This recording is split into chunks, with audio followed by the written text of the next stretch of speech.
these two Torx screws.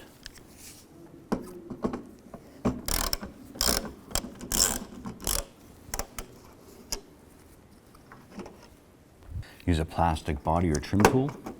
And we just get behind and pry that out and away. When you pull this out, there'll be a connector right here. We'll go ahead and pull that tab up.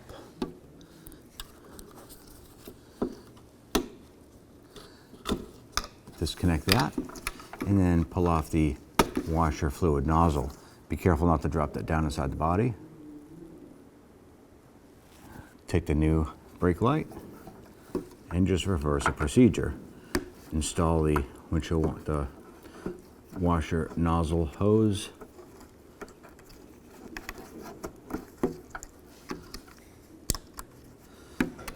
Connect the connector, press the lock in. Line back up in the body and install the screws.